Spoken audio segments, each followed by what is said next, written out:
Depuis leur fondation à Nancy en 1853 par Mère Sainte-Rose, les sœurs dominicaines s'impliquent activement dans la vie du diocèse. La famille dominicaine, c'est une famille itinérante et ça, je l'incarne vraiment. Et je suis responsable de Carême dans la ville à Lille. Ça, c'est mon apostolat principal. Et puis, autrement, ma mission, c'est d'être là au service de mes sœurs, de l'animation de la communauté. Et voilà, donc je découvre le diocèse, je découvre aussi cette communauté et toutes les sœurs qui la composent. Et moi, ma forme de prédication, c'est à travers tout ce qui est médias, réseaux sociaux, et puis une pastorale que j'aime beaucoup qui est celle des icônes. Voilà, comment annoncer la nouvelle à travers les icônes. Je suis à la retraite donc, depuis plus de 30 ans. Et depuis que je suis à la retraite, mon activité principale, c'est d'apprendre le français à des gens qui arrivent, des primo-arrivants, soit analphabètes, soit qui sont diplômés dans leur pays, mais qui ne comprennent pas le français. J'étais rentrée au couvent, j'étais jeune, j'avais 18 ans. Je suis aveyronnaise, j'étais dans l'enseignement à Marseille, et je vivais en HLM, tout ça. Ça m'a demandé un très grand changement pour retourner dans une communauté qui avait un projet moins pointu, moins difficile. Quand je suis arrivée à Nancy, avec joie, mon Dieu, j'ai trouvé la maraude. Et pour moi, je peux vous dire que c'est la joie de ma semaine. La maraude, c'est la société Saint-Vincent de Paul. C'est avec directement la maraude, nous travaillons avec la société Saint-Vincent de Paul. J'ai toujours été très proche des malades. Ce sont eux qui, à Lourdes, m'ont aidé à confirmer ma vocation religieuse. Depuis que j'ai 20 ans, je suis hospitalière. Et quelque part, je dirais que les malades sont mes maîtres. Parce que, alors maintenant, je passe 2 après-midi ici au CHU par semaine. Alors, je ne fais pas que l'hôpital.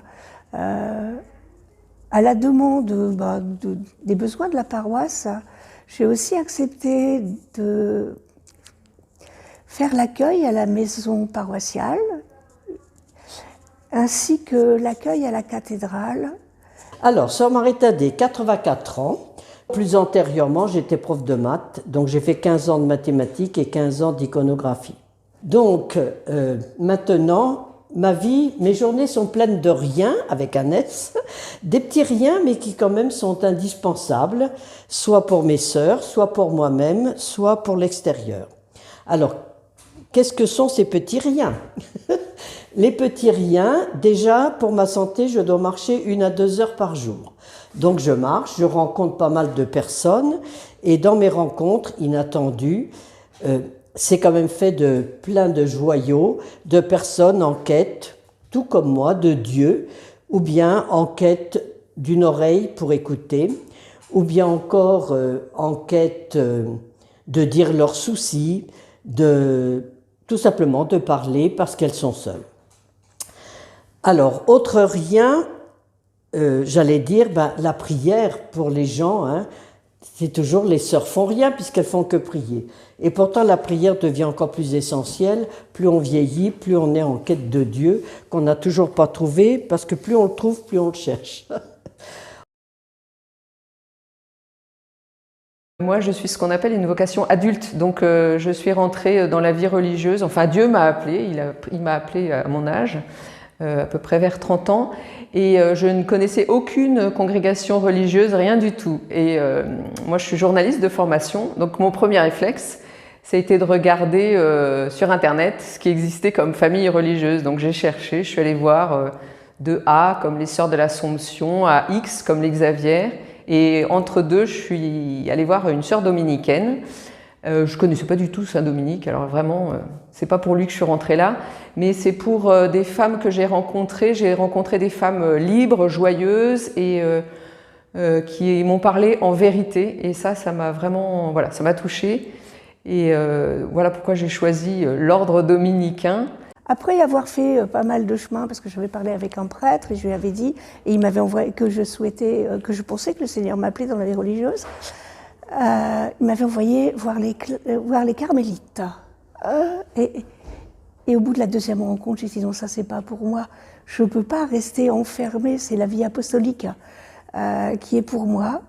Et en fait, j'ai rencontré des dominicaines qui m'ont parlé d'un projet qu'elles avaient, un projet de vie fraternelle, d'écoute, de respect, d'étude, de prière. Et je me suis dit, mais c'est ça en fait. Tout simplement parce que je voulais justement pas les dominicaines, vu que j'avais été élève des dominicaines. Et quand je suis allée voir ailleurs, j'ai pas retrouvé cette qualité qu'enfant je sentais très fort, de joie et de beauté que j'avais découvert chez les sœurs dominicaines à Nogent-sur-Marne. Voilà.